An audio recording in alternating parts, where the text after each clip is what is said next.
You ever just stop and think about a simple seed? I mean, really look at one. It seems so small, so dead. But it holds this profound secret, a secret about life, death, and transformation that a thinker way back in the 4th century used to tackle one of our biggest questions. Right? How does that happen? How does this little, dry thing with seemingly no life in it at all hold the entire blueprint for a huge, complex, living plant? Well, the answer is a total paradox. For that seed to become everything it's meant to be, its current form has to completely break apart. It has to be buried, to fall apart, and, in a way, it has to stop being a seed. And only then can it be reborn as something so much bigger, so much more incredible. Now, here's where it gets really interesting. This whole idea, this paradox of nature, was picked up by a theologian named Gregory of Nyssa, and he used it to explain one of the biggest mysteries out there, the resurrection of the body. So this is a page from Gregory's actual work, and even if you can't read the old text, he keeps coming back to this idea of sædkorn, which means seed corn. For him, this wasn't just farming, it was the perfect metaphor for our own lives. He was basically saying, hey, just like that seed has to let go of what it is, so do we. And that's the absolute key to his whole argument. Our life here on Earth, that's just the sowing, it's the planting. And death isn't some final, terrible end. Nope. For Gregory, it's the necessary step for a truly mind-blowing transformation to begin. Okay, so to really get a grip on this transformation, we have to start where Gregory starts. We've got to look at the seed itself, our mortal human body. Let's break down how he saw it. This slide just lays it all out so perfectly, doesn't it? On the left, that's us now. Sown in the world, we're perishable, right? We get sick, we age, there's dishonor, there's weakness. That's just the reality of our starting point.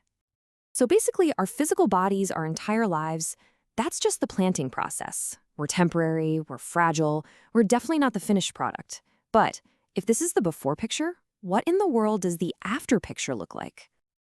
And this is where Gregory's idea just gets so cool. He argues that the resurrection isn't a simple do-over, it's not a reset, it is a complete and total upgrade.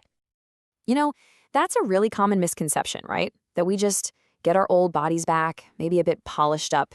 Gregory says, no way. If that's all it was, we'd be missing the entire point.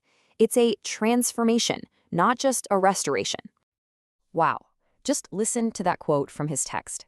He's saying that the very nature of existence as we understand it, even the most beautiful parts, is completely surpassed. The resurrected form is something else entirely. It's playing on a whole different level. So this new body, it gets rid of all the old limitations. It's imperishable, it can't decay or break down. It's full of honor and glory, replacing all the shame and weakness. It has a kind of divine power. And, maybe most important of all, it represents fulfillment, the absolute completion of what a human being was always supposed to be. So this fulfilled, perfected person, what does that even mean? Well, for Gregory, it isn't about becoming some kind of new, alien creature. It's actually about getting back to our original intended design. He starts with this concept of the first Adam.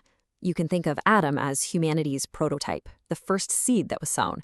But, according to the story in Genesis, after the fall, that form became mortal, imperfect. That's our shared starting point. And look, you can see it right here in his writing. Gregory calls Adam the first axtia, the first ear of corn. He's seeing Adam as that original plant that all the other seeds, all of us, came from. The resurrection, then, is about returning to the perfect potential that was always there in that original design. So the end of the journey, the perfected human, is a restoration to that flawless image of God. It's not just about patching things up. It's about finally becoming the person that was intended from the very beginning. I just love this quote. It's so poetic. From that one original ear of corn, Adam, comes a harvest of countless myriads of kernels. It's this incredible picture of multiplication, of glorious completion. We don't just go back to the start. We become part of this huge, magnificent, perfected whole. So let's pull all these threads together. What's the final harvest here? What's the big takeaway from Gregory of Nyssa and his amazing metaphor of the seed? If you remember one single thing from all this, let it be this. This is not a story about getting a refund. It's not about rewinding the clock to a better time. It is so much bigger than that. Think about it. We live in a world that tells us our value is in what we build, what we perfect. Right now, Gregory offers this completely radical alternative. He's saying it's not about clinging to this form. It's about becoming. The destruction of the seed, our death, is actually the catalyst for the full flowering of who we are, letting us achieve a state of being that's more whole, more glorious, and more powerful than anything we can even imagine right now. And that just leaves us with this final, powerful thought to chew on. What if the end of life, the thing we often fear, isn't an end at all? What if it's the ultimate beginning? Not just going back to some garden, but becoming part of the final, magnificent harvest of everything humanity was always created to be.